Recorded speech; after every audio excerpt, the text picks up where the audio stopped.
KOMO News Radio. Everything you need to know. Now, Newsline with John Carlson.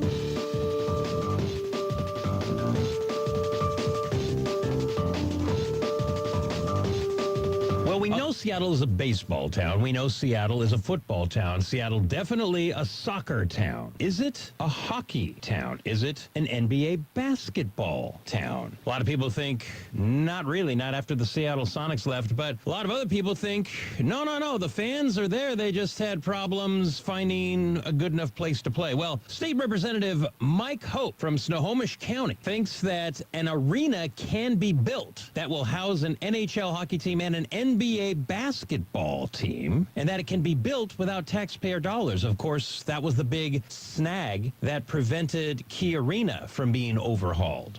We have State Representative Mike Hope joining us. Of course, when Key Arena was not overhauled and a new arena not built, that's when the Sonics left town. Hello, Representative Hope. How are you? Good. Good morning, John. Thank you so much for having me. It's good to have you here, Mike. A lot of people, when they hear new arena, basketball, hockey, think, oh boy, here we go. Big league sports coming to pick my pockets to build another gold-plated arena. But you don't see it that way. In fact, you think taxpayers can be completely protected and we can still build a new venue to house hockey and basketball. Absolutely. And I want to thank you for having me on, because I think that this is going to be one of the biggest issues, and that is getting the message out to the voter, getting the message out to the people of Washington State that this will not raise your taxes a single dime. Essentially, it's a user fee. The basketball players, the NHL players, the baseball players, the football players, the owners, they're going to be paying for this. And this is something that other states have tapped into for revenue for other reasons, but this is something that I see that we can use to invest in building our arena. Okay. How much will the arena cost? How many people will it house? Tell us, details, please. Yeah, well, you have to have an arena that's going to be bigger than your typical NBA standard. So you're looking at over 20,000 seating capacity. And the reason for that is because if you're going to build one, you're going to have to, and I think, build it to house both. Think bigger, because you want to make sure that you're bringing more economic opportunities for Washington State. Okay. So that's the huge piece for it. And would you see that being at the existing location of Key Arena, or do you see it being somewhere else? Hey, I'm from Snohomish County. I want it in Snohomish County. All right. Hey, but Lord knows Lord knows you get a good-sized crowd for every Silvertips hockey game. That's right. And well, when you look at, and you're right, you're talking NHL there, but if you're looking at NBA, most of the season ticket holders that when they were playing at Key Arena were from the east side. Yeah. So you're looking at from Redmond, Issaquah, Bothell, Kirkland, Bellevue, and those areas. So obviously you have Bellevue in the mix and some other cities out there too. Okay. And I'm just joking with that. I don't necessarily have a place where I'd say I'd like it to go, or obviously Snohomish County, but outside of I wouldn't want to hinder the opportunities for that. How expensive can the arena be and still fit within your financing model? Well, I believe that based on the model that we've come up with, the bill that I'll be introducing this legislative session actually has potential for about $170 million in state bonds.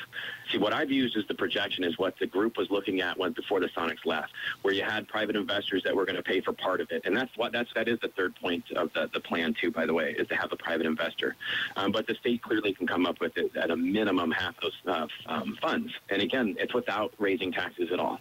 Oh, does it use the state's bonding authority? It does, yep. But you're also putting into the operational budget, so you wouldn't have to worry so much about that statutory debt limit, because you're putting in the funds on the front end, which you can raise about $12 million a year through that. So what if the response comes back, well, looks like it's going to be about a $220 million enterprise if you want a state-of-the-art 20,000-plus seat venue on prime real estate near the freeway? Well, honestly, it's going to be more than that. It's going to be about $300 million. When you go back to the numbers back before the Sonics left that they were looking at, I believe they were looking to ask the legislature for about $150 million, and they were going to put in the other. So I think that's going to be more of the cost.